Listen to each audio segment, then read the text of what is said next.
चलिए हम लोग यूपीएससी की इस क्लास में, ठीक है, यानी यूपीएससी या यूपीपीएससी कर लीजिए, तो यूपीपीएससी की इस क्लास में जीआईसी की क्लास को लेकर के आज तीसरा चौथा लेक्चर होगा हम लोगों का। तीसरा या चौथा सर? चौथा, तीसरा लेक्चर है, ठीक है। और इसमें हम लोग इतिहास पढ़ रहे हैं। इतिहास की नेक्स्ट क्लास को लेकर के आगे बढ़ने का काम करते हैं, ठीक है। टॉपिक होगा आपका सिंधु घाटी की सभ्यता का विस्तार ना। यहाँ तक हम लोग पहुँचे हुए थे और इस टॉपिक की शुरुआत करेंगे यहाँ से, सभ्यता, सिंधु घाटी सभ्यता का विस्तार या सभ्यता के क्षेत्र व स्थल।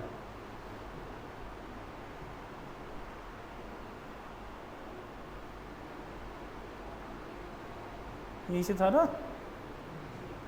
चलिए हम लोग बात करेंगे सिंधु घाटी सभ्यता के विस्तार, क्षेत्र व स्थल की, ठीक है। देखिए बात करें कि ये जो सभ्यता है, सिंधु घाटी की जो सभ्यता है, अगर हम लोग इसकी चर्चा करें, इसके स्थलों की चर्चा करें, तो कहा जाता है कि यह जो है वर्तमान में 3 देशों में पाया जाता है। अर्थात सिंधु घाटी सभ्यता, हड़प्पा सभ्यता के जो स्थल हैं वो मुख्यतः 3 देशों में, वर्तमान के 3 देशों में पाए जाते हैं, जिसे भारत, पाकिस्तान और अफगानिस्तान के नाम से जाना जाता है। अर्थात ये पूरे विश्व के 3 देशों में, भारत, पाकिस्तान और अफगानिस्तान में ये स्थल पाए गए। तो अर्थात अगर ये देखा जाए तो जब हम ग्लोब में या मैप पर इसकी आकृति बनाने का कार्य करते हैं, मैपिंग करने का कार्य करते हैं, तो एक त्रिकोणाकृत आकृति हमें प्राप्त होती है, यानी त्रिकोणीय आकृति प्राप्त होती है, ठीक। इस तरीके से अगर देखा जाए तो कुछ क्षेत्र आपके हैं जो अफगानिस्तान के हैं, कुछ क्षेत्र आपके हैं जो पाकिस्तान के हैं, और भारत में अगर देखा जाए तो भारत में आपका पंजाब मिलेगा, भारत में आपका पंजाब है, सिंध है, ठीक है, गुजरात है, राजस्थान है, हरियाणा है, पश्चिमी उत्तर प्रदेश है, जम्मू कश्मीर है, पश्चिमी महाराष्ट्र है आपका, ठीक है। ये सारे क्षेत्र इसके अंतर्गत आएंगे। हम लोग एक एक करके सारे स्थलों की भी चर्चा करेंगे, लेकिन ये जान लेते हैं कि पहले इस सभ्यता का विस्तार कहाँ से कहाँ तक और कैसे रहा है। इस सभ्यता का फैलाव उत्तर में जम्मू कश्मीर से लेकर के दक्षिण में नर्मदा नदी के मुहाने पर एक नदी बहती है जिसे कहा जाता है मकरान, ठीक है। मकरान का समुद्री क्षेत्र है, ठीक है। अगर ऐसे हम लोग इसकी मैपिंग करने की बात करें तो ये देखिए, ये कहा जाता है, ये आपका उत्तर का क्षेत्र है, ठीक है।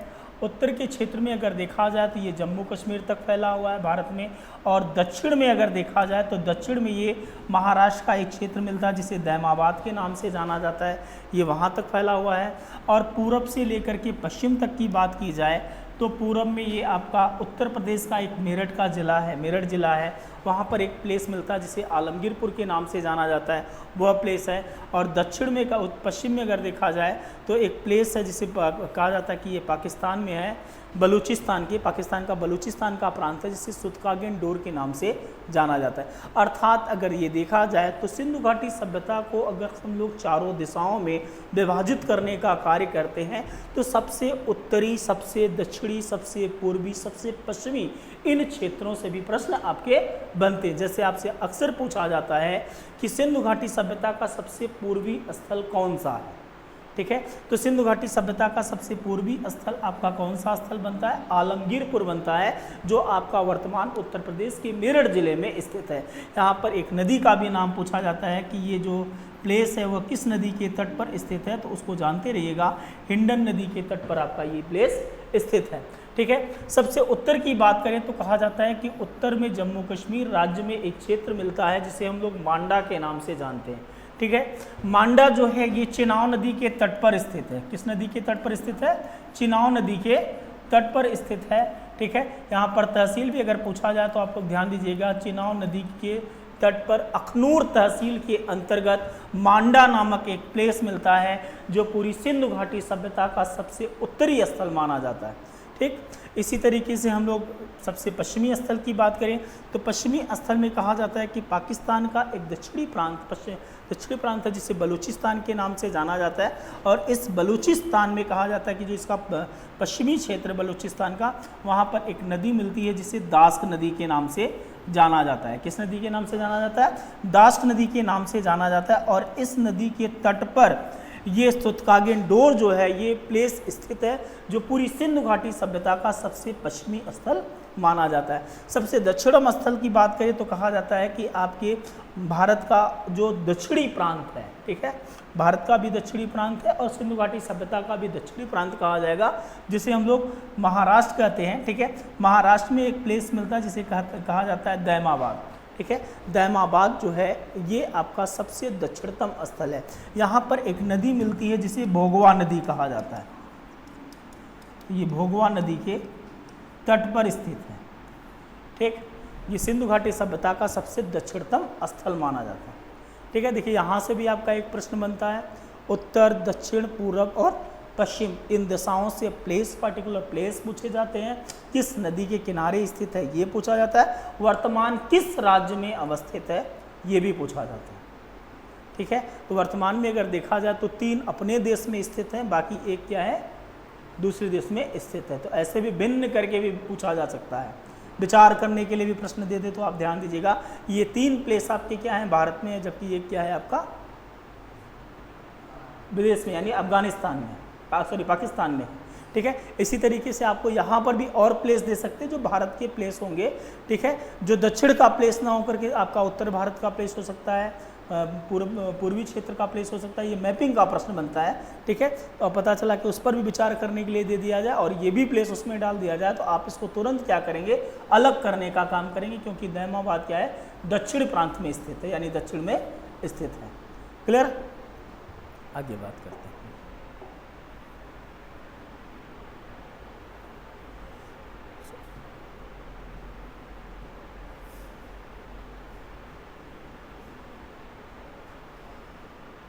अच्छा, एक चीज़ और,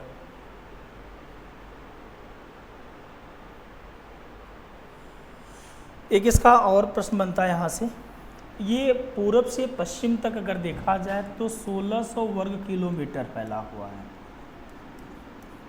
वर्ग किलोमीटर, और उत्तर से दक्षिण तक 1400 वर्ग किलोमीटर फैला हुआ है। ये भी आप ध्यान दीजिएगा। ठीक है,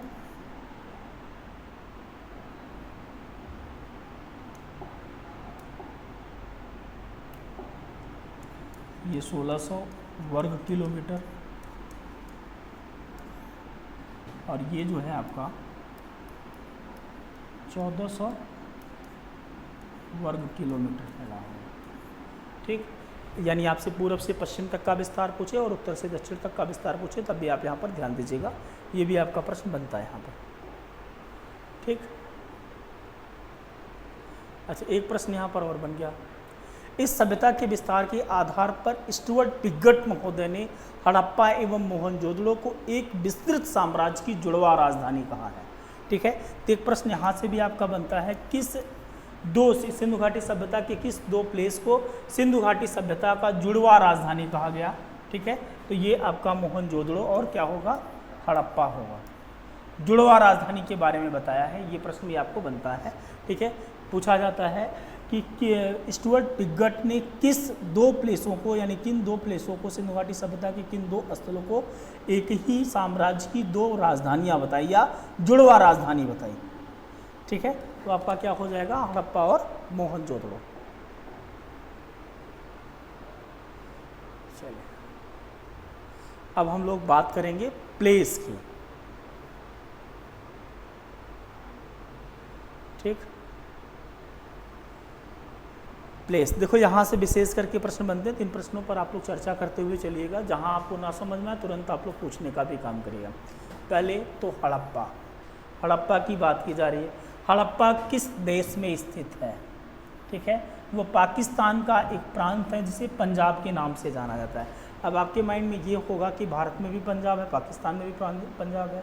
ठीक है, इसको विशेष रूप से अपने दिमाग में बैठा लीजिएगा कि भारत में भी एक प्रांत है पंजाब और पाकिस्तान में भी एक प्रांत है पंजाब। ठीक है, तो ये पाकिस्तान के पंजाब प्रांत में स्थित है। वहाँ पर एक ज़िला मिलता है जिसे मांटगोमरी ज़िले के नाम से जाना जाता है। किस ज़िले के नाम से जानते हैं? मांटगोमरी जिले के नाम से जानते हैं, ठीक है। और वहाँ पर कहा जाता है कि एक नदी बहती है जिसे रावी नदी के नाम से जाना जाता है। उस रावी नदी के बाएं तट पर हड़प्पा नामक पुरास्थल जो है वह स्थित है, ठीक।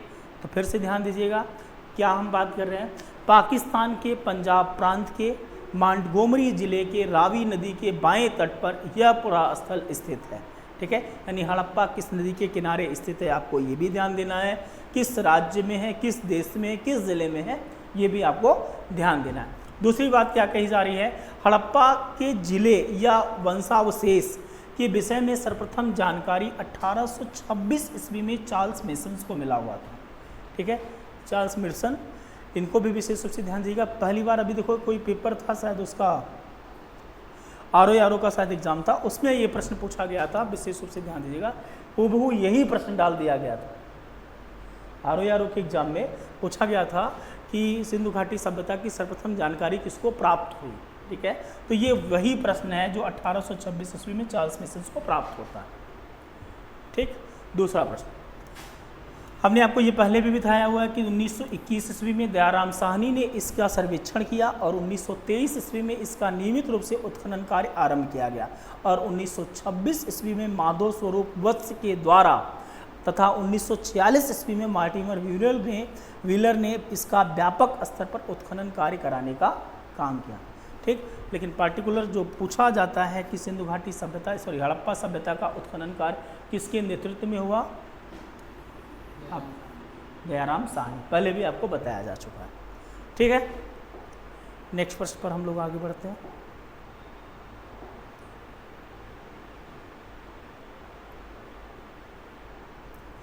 अब देखिए इस सभ्यता, ये इस हड़प्पा नामक प्लेस की बात करें तो कहा जा रहा है कि पूरा हड़प्पा शहर जो है, ठीक है, पूरा संपूर्ण हड़प्पा शहर जो है वह 2 भागों में विभाजित था। जैसा कि हमने सिंधु घाटी सभ्यता के बारे में सामान्य तरीके से बताते हुए भी हमने आपको बताया था कि पूरा सिंधु घाटी सभ्यता का जो स्थल है वो सामान्यतः 2 असमान स्थलों में विभाजित है।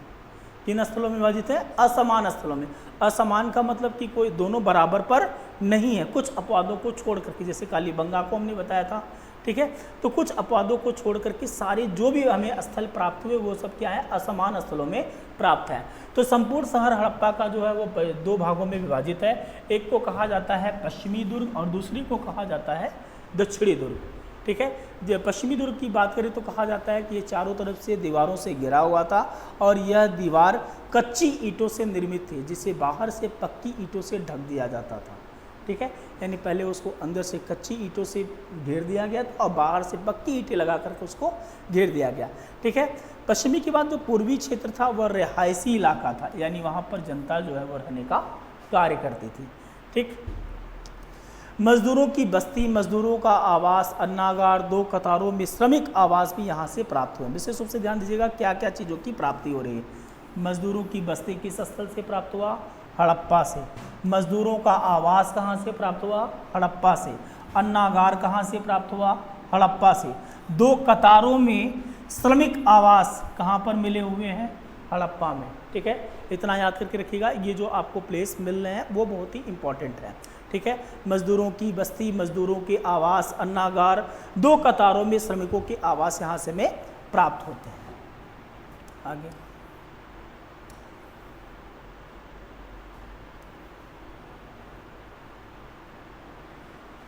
देखो यहाँ पे कहा जाता है कि 6 के 2 कतारों में धान्य कोठार मिले हुए हैं, ठीक है। धान्य कोठार यहाँ पर मिले हैं। अनाजों को दबाने के लिए चबूतरों तथा उसकी दरारों में जौ एवं गेहूं के दाने मिले। आप लोग देखते ना, जैसे पहले अब हम लोगों के घर पे क्या होता था, चक्की होती थी जिसमें 2 बाट लगे होते, 2 वो लगे होते, पार्ट लगे होते थे। उसके अंदर क्या किया जाता था, दाने को डाल करके फिर चक्की को घुमाने का कार्य किया जाता था, ठीक है। उसी तरीके से यहाँ पर भी वो मिले हुए हैं और जिनमें क्या किया जाता था कि दानों को डाल करके कूटने का कार्य किया जाता था। और उन दानों में कौन कौन से दाने मिले हैं, जौ और गेहूं प्राप्त हुआ है, ठीक। यहाँ से कहा जाता है कि एक बर्तन पर मछुआरे का चित्र बना मिला हुआ। बहुत ही इंपॉर्टेंट प्रश्न ये आपके लिए बन सकता है यहाँ से, ठीक है। एक बर्तन पर मछुआरों का चित्र बना हुआ है। अभी तक ऐसे प्रश्न नहीं बने हुए हैं, बड़ी परीक्षा के प्रश्न ये तो किसी भी मृदभांड की बात करें, ठीक है, क्योंकि सिंधु घाटी सभ्यता के लोग जो हैं वो किस मृदभांड का प्रयोग करते थे, मिट्टी के मृदभांड का प्रयोग करते थे। तो मिट्टी के मृदभांड तो बनाते थे, लेकिन उन मृदभांडों पर चित्रात्मक कार्य किया करते थे, ठीक है। उनकी मिट्टी के बर्तनों पर क्या बना हुआ मिला है, मछुआरे का चित्र बना हुआ है, और वो मृदभांड कहाँ से प्राप्त हुआ है, हड़प्पा नामक स्थल से प्राप्त हुआ है, ठीक है। यहीं से कहा जाता है कि शंख का बना हुआ एक बैल प्राप्त हुआ है, ठीक है। तो ये भी आप इसको विशेष रूप से ध्यान दीजिएगा। और सबसे ज़्यादा जो इम्पोर्टेंट है वो आपका ये है कि यहाँ से हमें एक क्या मिला हुआ है, कब्रिस्तान मिला हुआ है, जिसे R37 नाम से जाना जाता है, ठीक है। R37 नामक कब्र में ताबूत मिला हुआ। अब R37 का तात्पर्य क्या है, यहाँ पर एक को कहा जाता है R20 और एक को कहा जाता है H17, ठीक है। इन दोनों को मिला दिया गया, तब ये क्या बन गया, RS37 बन गया, ठीक है। या आप इसको R37 कह सकते हैं। R37 नामक कब्र की प्राप्ति कहाँ से प्राप्त हुई है, हड़प्पा नामक प्लेस से हुआ है, ठीक। यहीं से कहा जाता है कि यहाँ से एक प्रसादन केस प्राप्त हुआ है। प्रसादन केस का तात्पर्य क्या है, यहाँ से जो औरतें सौंदर्य का प्रयोग करती हैं, सौंदर्य की वस्तुओं का प्रयोग करती हैं, जैसे काजल हो गया, ठीक है, काजल हो गया, बिंदी हो गया, इन सारी चीज़ों की प्राप्ति में कहाँ से हुई है, हड़प्पा नामक इस प्लेस से हुआ है, ठीक है। सिंधु घाटी सभ्यता में कहा जाता है कि सिंधु सभ्यता की सर्वाधिक अभिलेख युक्त मोहरें हड़प्पा से ही प्राप्त हुई, यानी जितने भी मोहरों का प्रयोग किया गया वो सबसे ज़्यादा मात्रा में हमें कहाँ से मिले हुए हैं, हड़प्पा से मिले हुए हैं, ठीक है। देखो सिंधु घाटी, प्रश्न क्या बनना उसको विशेष रूप से ध्यान दीजिएगा, सिंधु सभ्यता की सर्वाधिक अभिलेख युक्त मोहरें, यानी जो प्रकार होता है जिसे टाइप्स कहते हैं, ठीक है, अभिलेख युक्त मोहरें हड़प्पा से प्राप्त हुई हैं। जबकि सर्वाधिक संख्या की बात की जाए तो सर्वाधिक संख्या की मोहरें कहाँ से प्राप्त हुई, सर्वाधिक संख्या में मोहनजोदड़ो से प्राप्त हुआ है, ठीक है। दोनों प्रश्नों में अंतर बन सकता है, इसलिए विशेष रूप से ध्यान दीजिएगा। हमने हड़प्पा की बात की तो हड़प्पा जो है वो पूरे सिंधु घाटी सभ्यता में सबसे ज़्यादा यानी सर्वाधिक अभिलेख युक्त मोहरें प्राप्त हुई हैं वहाँ से। जबकि अगर हम लोग इसकी बात करें मोहनजोदड़ो की, वहाँ पर सबसे अधिक संख्या में प्राप्त होने वाली मोहरें हैं। एक बहुत ही इंपॉर्टेंट प्रश्न,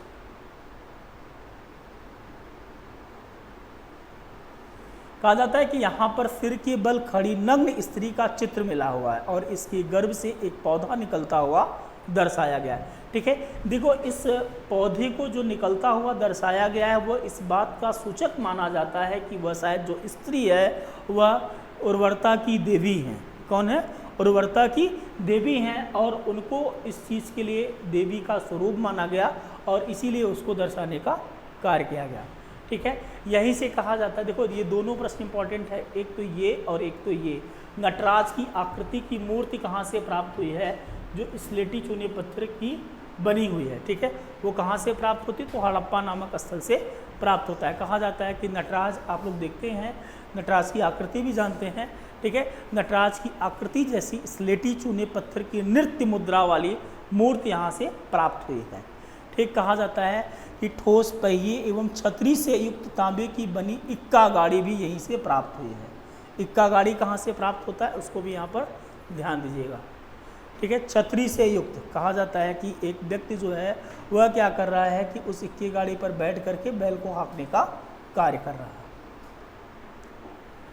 यहीं से कहा जाता है कि एक मुहर से पैर में सांप दबाए गरुड़ का चित्र मिला हुआ है, ये भी इम्पॉर्टेंट है। एक मुहर, कहा जाता है कि एक मुहर ऐसे प्राप्त हुआ है जिसमें पैर में सांप को दबाए हुए गरुड़ का चित्र जो है वो प्राप्त होता है। आप कभी कभी देखते हैं कैलेंडर में वगैरह में भी एक गरुड़ जो होता है वो क्या करता है, सांप को लेकर के उड़ता हुआ दिखाई पड़ता है, ठीक है।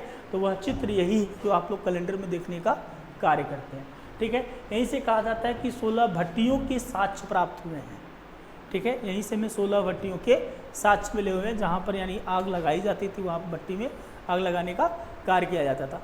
काजल की डिबिया भी यहीं से प्राप्त होती है, ठीक है। सौंदर्य प्रसाधन की सामग्रियों में आता है काजल, तो काजल की डिब्बी भी यहीं से प्राप्त होती है, ठीक। इतने प्लेस को आप विशेष रूप, इतनी चीज़ों को आप विशेष रूप से ध्यान दीजिएगा। जो भी चीज़ें इसमें इंपॉर्टेंट है बस वही डाला गया है, बाहर की चीज़ें नहीं डाली गई। इतना अगर आप लोग तैयार कर ले रहे हैं तो आपका काम हो जा रहा है। ठीक। नेक्स्ट प्लेस के रूप में हम लोग आते हैं जिसे मोहनजोदड़ो के नाम से जाना जाता है। ठीक है, इस स्थल की बात करें तो कहा जाता है कि इस स्थल की खोज 1922 ईस्वी में राखलदास बनर्जी के द्वारा किया गया। किसके द्वारा किया गया? 1922 ईस्वी में राखलदास बनर्जी के द्वारा किया गया।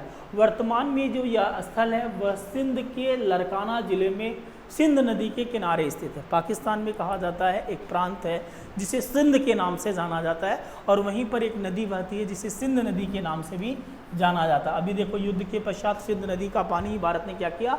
बंद करने का काम किया था। ठीक है, तो कहा जाता है कि ये पाकिस्तान का एक प्रांत है जिसे सिंध के नाम से जाना जाता है, और सिंध में एक ज़िला है जिसे लारकाना ज़िला कहा जाता है। उस लारकाना ज़िले में सिंध नदी बहती है। उस सिंध नदी के किनारे क्या है? मोहनजोदड़ो नामक प्लेस जो है वह स्थित है, जिसका शाब्दिक अर्थ होता है मृतकों का टीला। यहाँ भी प्रश्न पूछा गया है कि मोहनजोदड़ो का तात्पर्य है, मोहनजोदड़ो का अर्थ है, तो मोहनजोदड़ो का क्या अर्थ होता है? मृतकों का टीला। यहाँ के दुर्ग क्षेत्र में एक सभागार, पुरोहितों का आवास, महाविद्यालय तथा महास्नानागार के साक्ष्य प्राप्त हुए हैं। अर्थात कहा क्या जा रहा है कि पहले तो इसको क्या कर दिया गया? दुर्गीकृत कर दिया गया, और उस दुर्ग के अंदर सभागार बनाए गए, पुरोहितों का आवास बनाया गया, महाविद्यालय बनाए गए तथा महास्नानागार के भी साक्ष्य यहाँ से प्राप्त होते। अर्थात ये सारी चीज़ें उस दुर्ग क्षेत्र के अंतर्गत ही बनाई गई हैं। ठीक है, तत्पश्चात कहा जाता है कि मोहनजोदड़ो के भवन पक्की ईंटों से निर्मित थे, जबकि आपने हड़प्पा को क्या देखा? हड़प्पा के जो भवन थे वो कच्ची ईंटों से निर्मित थे, लेकिन मोहनजोदड़ो के जो भवन थे वो पक्की ईंटों से निर्मित थे। मकानों में आंगन, रसोई घर, कुआं, स्नानागार आवश्यक रूप से जुड़े होते थे। ये मकान 3 मंजिला तक के होते थे। ठीक है, ये 3 मंजिला तक के मकान तो हमें नहीं प्राप्त हुए, लेकिन हम लोग कैसे उसका वो करते हैं? जब परत बाय परत उत्खनन का कार्य करते हैं, तो जब एक परत की जो खुदाई है वो समाप्त हो जाती है, फिर उसके नीचे की खुदाई की गई, तो फिर पता चला कि इसके नीचे भी सीढ़ी लगी हुई है, इसके नीचे कोई और वो रहा होगा, फिर उसके नीचे भी वो साक्ष्य मिले। इस आधार पर यहाँ पर 3 मंजिला तक के साक्ष्य प्राप्त होने की चीज़ें बताई जाती हैं। ठीक है, ये देखो सामान्य चीज़ें हमने आपको बताया कि मोहनजोदड़ो जो है वो प्रत्येक घरों में, यानी सिंधु घाटी सभ्यता के लगभग घरों में ये सारी चीज़ें यहाँ पर प्राप्त होती थी। यानी जो मकान बनते थे उन मकानों के बीचों बीच में आंगन होता था, रसोई घर होता था, कुआं होता था, स्नानागार होते थे, यानी ये सारी चीज़ें आवश्यक रूप से जुड़े होते थे।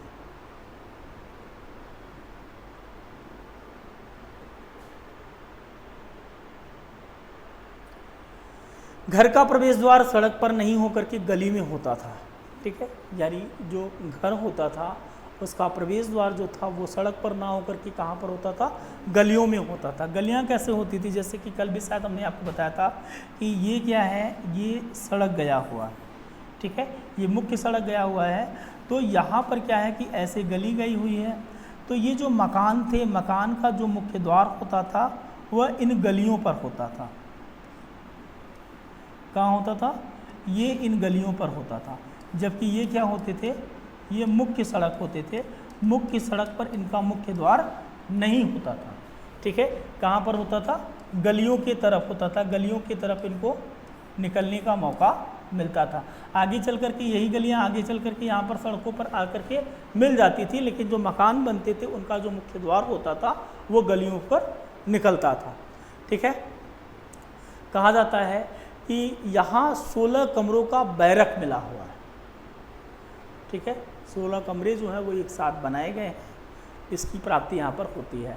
अब देखो कौन कौन सी चीज़ें यहाँ पर प्राप्त हो रही है वो इम्पोर्टेंट है। जैसे एक श्रृंगी पशु की आकृति प्राप्त होती है, यानी एक ऐसा पशु मिला हुआ है जिसको सिर्फ एक सींग है। क्या है? उसको एक सींग है। ठीक है, ऐसे पशु की आकृति वाले मोहर प्राप्त हुए हैं। हाथी का कपालखंड प्राप्त हुआ है। ठीक, सिलखड़ी का बाट प्राप्त हुआ है। हाथ हिलाने वाला बंदर प्राप्त हुआ है। गिलहरी तथा 3 बंदर प्राप्त हुए हैं। ठीक है, गिलहरी भी यहाँ से प्राप्त हुआ है, ये भी ध्यान दीजिएगा, और हाथ हिलाने वाला बंदर भी यहाँ से प्राप्त होता है। ठीक, तो ये चीज़ें इंपॉर्टेंट तरीके से याद करके रखिएगा कि कौन कौन सी चीज़ें हमें प्राप्त हुई हैं। बहुत ही इंपॉर्टेंट तरीके से अगर देखा जाए तो आप लोगों से यहाँ पर प्रश्न क्या बनता है, इस तरीके से दिखेगा। जैसे मोहनजोदड़ो की विशेषता को लेकर के देखा जाएगा। ठीक है, वहाँ से प्रश्न बन सकता है। ठीक, मोहनजोदड़ो की विशेषता से लेकर के प्रश्न बन सकता है, और क्या क्या चीज़ें प्राप्त हुई हैं, क्या चीज़ें नहीं थी, वहाँ से प्रश्न आपका बन सकता है। ठीक, मोहनजोदड़ो के बाद एक प्लेस आपको मिलता है जिसे हम लोग लोथल के नाम से जानते हैं। ठीक, लोथल की बात करें तो कहा जाता है ये गुजरात आपके भारत में है। भारत का एक क्षेत्र मिलता है, एक प्रांत मिलता है जिसे गुजरात के नाम से जानते हैं। ठीक है, गुजरात में एक क्षेत्र है, एक ज़िला है जिसे अहमदाबाद कहा जाता है। कहा जाता है कि पहले ये गुजरात की राजधानी हुआ करती थी।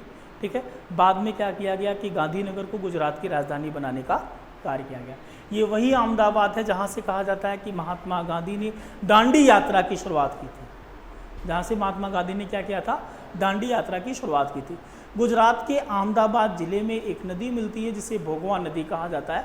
भोगवा नदी के खंभात की खाड़ी के निकट स्थित आयताकार स्थल की खोज 1957 ईस्वी में रंगनाथ राव के द्वारा किया गया।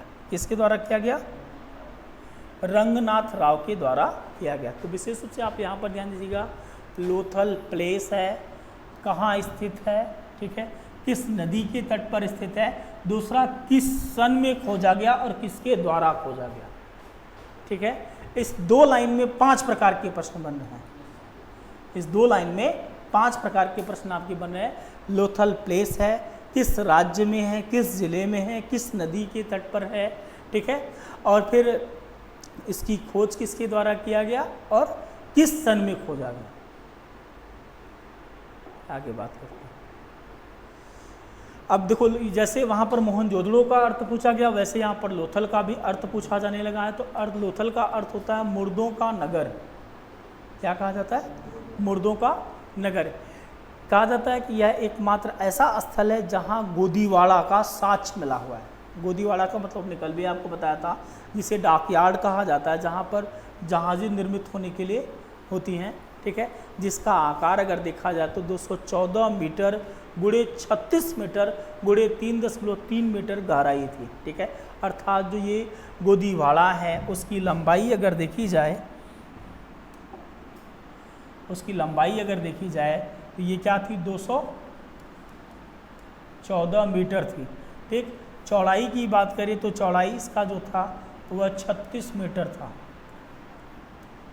ठीक है, और फिर गहराई की बात अगर की जाए तो गहराई जो था वो 3.3 मीटर था। इतनी इसकी गहराई थी। ठीक है, यानी लंबाई, चौड़ाई और गहराई की भी यहाँ पर बात की जा रही है, तो उसको भी आप लोग याद करके रखिएगा, क्योंकि लिखेंगे तो ऐसे ही लिख करके वो लोग पूछते हैं 214 गुणे 36 गुणे 3.3, ठीक है, का संबंध है, का संबंध सिंधु सभ्यता के किस स्थल से है। ठीक है, तो नाम दे देगा आपको, तो फिर आपको खोजना पड़ेगा। तो ये भी एक चीज़ बहुत ही इंपॉर्टेंट तरीके से याद करके रखिएगा, और बहुत अलग टाइप का प्रश्न यहाँ पर बनता है। वैसे विशेष करके गोदीवाड़ा को ही पूछा जाता है कि सिंधु घाटी सभ्यता का सबसे बड़ा निर्माण क्या था, सबसे बड़ी इमारत कौन सी थी। ठीक है, सबसे बड़ी इमारत के बारे में अगर पूछा जाए तो गोदीवाड़ा को आप लोग याद करके रखिएगा।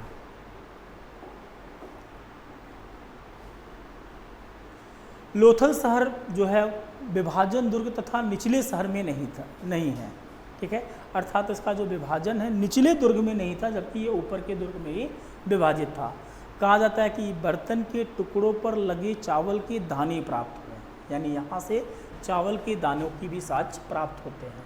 कहा जाता है कि यहीं से 3 युग्मित समाधियाँ प्राप्त हुई। 3 युग्मित समाधियों का मतलब क्या है कि यहाँ पर स्त्री और पुरुष को दोनों को एक साथ दफनाने का वो मिला हुआ है, और जिस पे कहा गया कि 3 युग्मित समाधियाँ प्राप्त हुई हैं, यानी 3 स्त्री पुरुष को एक साथ दफनाए जाने के साक्ष्य मिलते हैं। ठीक है, यहीं से कहा जाता है कि यहीं पर एक मम्मी का भी उदाहरण मिला हुआ है।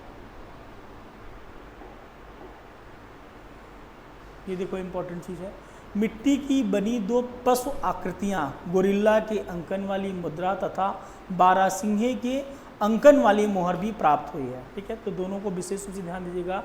मिट्टी की बनी हुई 2 पशु की आकृति, गोरिल्ला का अंकन है, और बारासिंगे का भी मोहरों पर अंकन प्राप्त होता है। यहीं से कहा जाता है कि यहाँ की मोहरों तथा बर्तनों पर बत्तख का चित्रण सर्वाधिक है। ठीक है, ये प्रश्न इंपॉर्टेंट तरीके से याद करके रखिएगा। पूछा जाता है कि सिंधु घाटी सभ्यता से प्राप्त हुए मोहरों पर किस पशु या किसका चित्रण सबसे ज़्यादा है?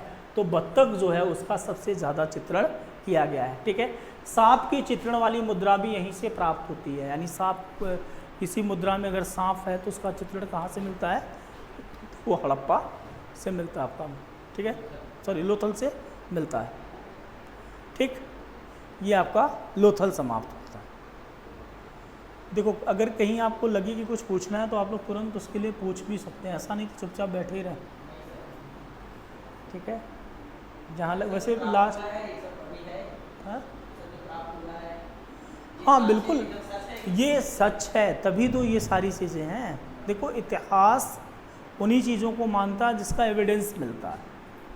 जिस तरीके से साइंस आपका है बिना प्रैक्टिकल के परिणाम नहीं बता सकता है, उसी तरीके से इतिहास है जब तक पुरातत्व और साहित्य ना हो तब तक उसे सत्य नहीं मानता। ठीक है, तो इस चीज़ को भी ध्यान दीजिएगा। इतिहास अगर विज्ञान नहीं तो विज्ञान से कम भी नहीं।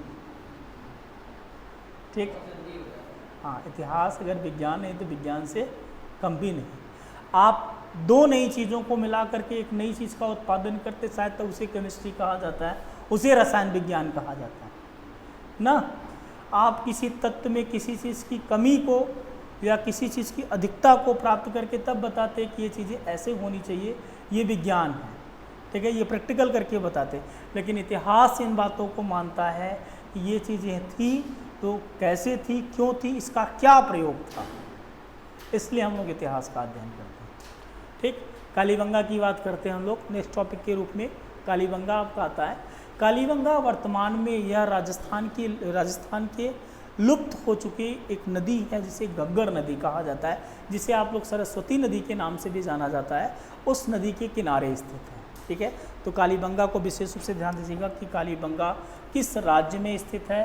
तो राजस्थान राज्य है। किस नदी के तट पर स्थित है? तो घग्गर नदी के तट पर यह प्लेस स्थित है। ठीक है, कहा जाता है कि कालीबंगा का अर्थ क्या होता है? तो कालीबंगा का अर्थ होता है काले रंग की चूड़ियाँ। पूछा गया प्रश्न है, काले रंग की चूड़ियाँ, कालीबंगा का अर्थ पूछा गया प्रश्न है। ठीक है, कहा जाता है कि इसका उत्खनन कार्य जो है 1953 में अमलानंद घोष के नेतृत्व में किया गया तथा 1960 में वीके थापर के नेतृत्व में हुआ। अर्थात इसका उत्खनन कार्य दो बार दो निर्देशकों के माध्यम से हुआ, दो नेतृत्वकर्ता के माध्यम से हुआ। 1953 में अमलानंद घोष ने किया और 1960 में वीके थापर के द्वारा किया गया। दुर्ग का आकार वर्गाकार है, यानी इसके लिए जो किले बनाए गए वह कैसे हैं? वर्गाकार है। ईंट के चबूतरे पर 7 हवन कुंड के साक्ष्य मिले हैं, यानी यहाँ से एक ईंटों का चबूतरा मिला हुआ है और उस चबूतरे पर 7 हवन कुंड हैं। ठीक है, जैसे आज हम लोग वर्तमान समय में हवन करने का कार्य करते हैं, उसी तरीके से इस समय में भी हवन कार्य किए जाते होंगे, इसीलिए यहाँ पर हवन कुंड के साक्ष्य भी हमें प्राप्त होते हैं। कहा जाता है कि ये एक ऐसा स्थल है कालीबंगा जहाँ से नाली के रूप में लकड़ी की पाइप मिली है। नाली के रूप में क्या मिला हुआ है? लकड़ी की पाइप मिली हुई है। कहा जाता है यहाँ से हमें एक बेलनाकार मुहर प्राप्त हुआ है और उस मुहर पर यहाँ की एक मुद्रा में व्याघ्र का अंकन है। व्याघ्र किसे कहा जाता है? बाघ का अंकन मिलता है। ठीक है, यहीं से कहा जाता है कि हमें एक बालक का शव मिलता है और उसके कपाल खंड में 6 छिद्र किए गए हैं, जो ये कहता है कि शायद यह शल्य चिकित्सा का एक उदाहरण माना जा सकता है, यह शल्य चिकित्सा यहाँ पर थी। ठीक है, तो आप इसको भी विशेष रूप से ध्यान दीजिएगा, ये प्रश्न भी यहाँ पर इम्पॉर्टेंट बनता है। ठीक, ये आपका हो गया कालीबंगा। नेक्स्ट हम लोग धौलावीरा देख लेते हैं और धौलावीरा पढ़ा करके छोड़ देते हैं ना। धौलावीरा की भी बात करें तो कहा जाता है कि यह जो है गुजरात प्रांत में स्थित है। कहाँ पर स्थित है? गुजरात प्रांत में स्थित है। और गुजरात प्रांत में एक क्षेत्र मिलता है जिसे भरूच के नाम से जाना जाता है। किसके नाम से जाना जाता है? भरूच के नाम से जाना जाता है। तो भरूच जिले में यह प्लेस जो है यह स्थित है। कहा जाता है कि इसकी खोज सर्वप्रथम 1967-68 ईस्वी में एक जेपी जोशी थे, जिन्हें जगपत जोशी कहा जाता है, जगपत जोशी के द्वारा किया गया था। ठीक है, तो इनको भी याद करके रखिएगा। जगपत जोशी को और टाइमिंग को, ठीक है। फिर धौलावीरा है वर्तमान में कहाँ, ये भी याद करके रखिएगा, ठीक है। धौलावीरा का शाब्दिक अर्थ होता है सफ़ेद रंग का कुआं, ये भी प्रश्न आपका पूछा गया है, तो इसको भी आप इम्पोर्टेंट तरीके से याद करके रखिएगा। धौलावीरा का शाब्दिक अर्थ होता है सफ़ेद रंग का कुआं। धौलावीरा का जो आकार है वो आयताकार, कैसा है, आयताकार है। अन्य स्थलों के विपरीत यह नगर 3 भागों में विभाजित है। सोचो कि सारे नगर जो हैं सिंधु घाटी सभ्यता के जो नगर मिले हमें वो 2 नगरों में 2 भागों में विभाजित मिले, लेकिन ये क्या है, ये 3 भागों में विभाजित है, ठीक है। दुर्ग, मध्य और निचला, ठीक है। यानी आप इस तरीके से कह सकते हैं उच्च, मध्य और निम्न, इन 3 भागों में इसे विभाजित किया गया है, ठीक है। और तीनों भाग इसका कैसा है, दुर्गीकृत है, यानी इसको क्या कर दिया गया, इस तरीके से दुर्गीकृत करने का कार्य कर दिया गया, अर्थात इसको ऐसे घेर दिया गया, ठीक। कहा जाता है कि यहाँ का जल प्रबंधन विशिष्ट था। विशिष्ट का मतलब कि सबसे श्रेष्ठ क्या था, यहाँ का जल प्रबंधन था। कहा जाता है कि जिसमें जल को रोकने के लिए नाली तथा आपूर्ति के लिए कुआं तथा बरसाती पानी भी शामिल था, ठीक है। यानी जैसे जब पानी को निकालने की अगर बात की जाती थी उसके लिए नाली की व्यवस्था की गई, और जब पानी की कमी होती थी तो कुएं का प्रयोग किया जाता था, और कुआं भी अगर सूखने लगता था तो किसका प्रयोग किया जाता था, जो बारिश का पानी होता था उसका यहाँ पर प्रयोग किया जाता था, ठीक है।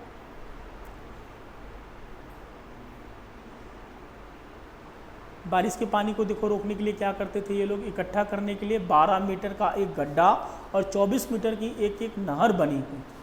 सोचो कि उस समय नहर बनवाया गया था जब सिंधु घाटी सभ्यता का समय था। यहीं से कहा जाता है कि एक आयताकार मोहर मिला हुआ है जिस पर श्रृंगी पशु का अंकन मिलता है, ठीक। यहीं से कहा जाता है कि गुलाबी रंग के बर्तन प्राप्त हुए जिसमें पका करके काले रंग की चित्रकारी की गई है। गुलाबी रंग का बर्तन है और पका करके उस पर क्या किया गया है, काले रंग की चित्रकारी करने का कार्य किया गया है। एक इम्पॉर्टेंट चीज़ है, यह जो है कहा जाता है कि यहाँ दुर्ग भाग तथा मध्यम भाग के मध्य अवस्थित 283 × 47 की एक भव्य इमारत के अवशेष मिले हुए हैं, जिसे क्या कहा गया, स्टेडियम कहा गया। बहुत ही इंपॉर्टेंट प्रश्न बनता है क्योंकि सिंधु घाटी सभ्यता से यहाँ से पता नहीं कितनी बार प्रश्न पूछे गए हैं, ये भी बहुत इंपॉर्टेंट प्रश्न है, ठीक है। इसमें भी पूछा गया कि निम्नलिखित में से किस क्षेत्र में, किस स्थान से, किस प्लेस से हमें एक स्टेडियम की प्राप्ति होती है, ठीक है। तो स्टेडियम हमें कहाँ से प्राप्त होता है, इस प्लेस से प्राप्त होता है, और 283 × 47 की भव्य इमारत ये मानी जाती है, ठीक है। भारत में कहा जाता है कि भारत में उत्खनित ये दूसरा सबसे बड़ा स्थल था। पहला स्थल कौन सा हो जाएगा, गोदीवाड़ा, और दूसरा स्थल कौन सा हो जाएगा आपका स्टेडियम, ठीक है। दोनों एक ही क्षेत्र में है, दोनों क्या है, एक ही प्रांत में, एक ही राज्य में, गुजरात में, ठीक है।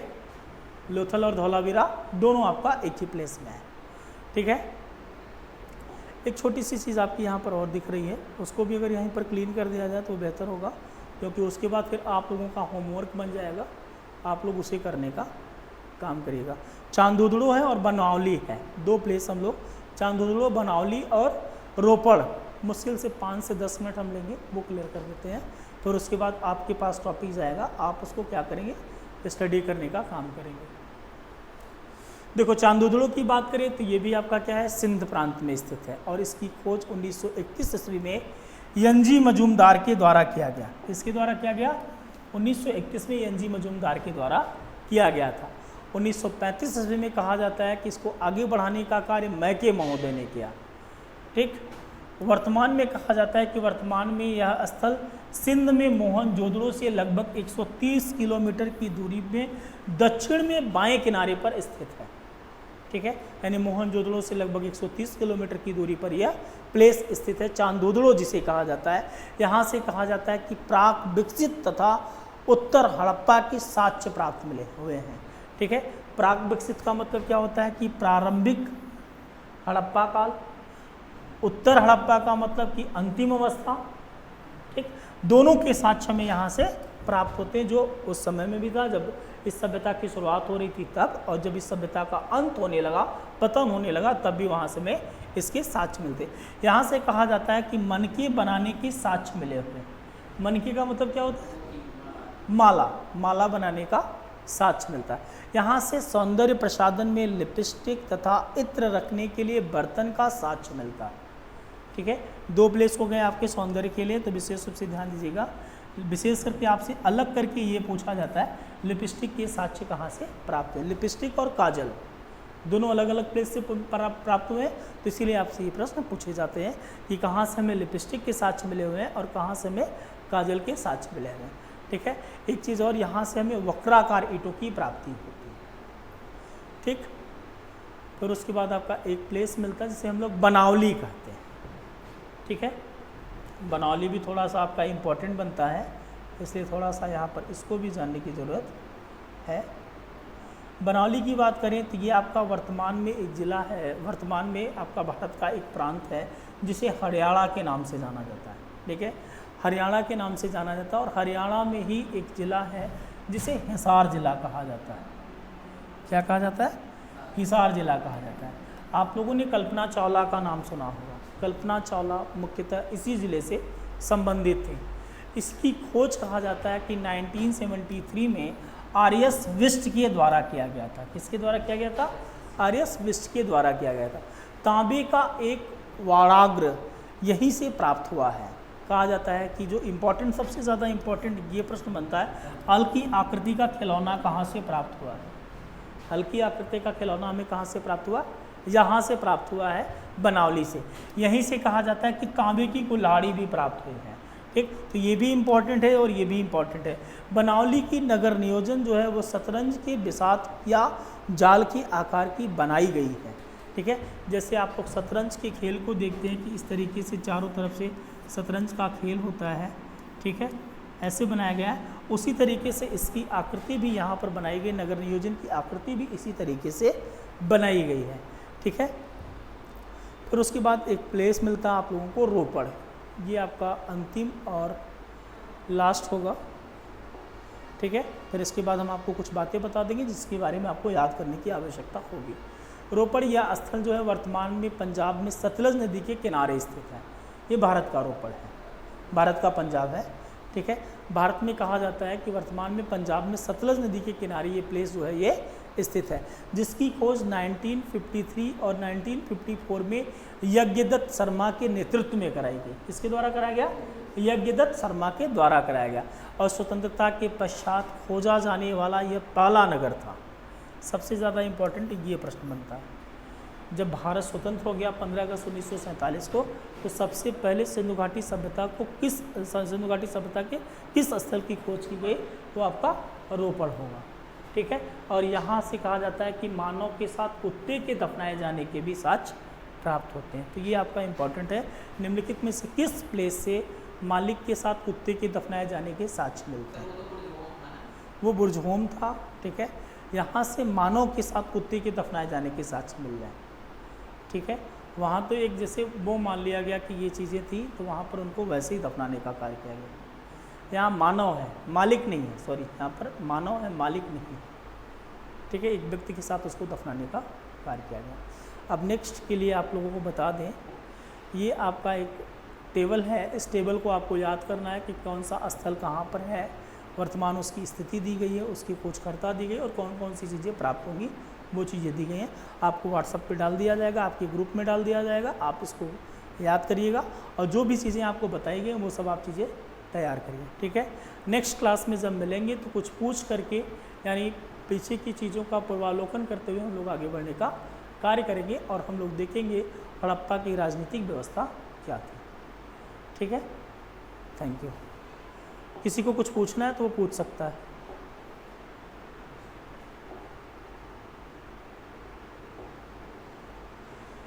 किसी को कुछ पूछना है? कोई प्रश्न? चलिए, कोई प्रश्न मत करिए, हम आपसे खुद ही करेंगे। समय आने दीजिए, हम आपको खुद ही करेंगे, आपको पूछने की ज़रूरत ही नहीं पड़ेगी। ठीक, आज के लिए धन्यवाद।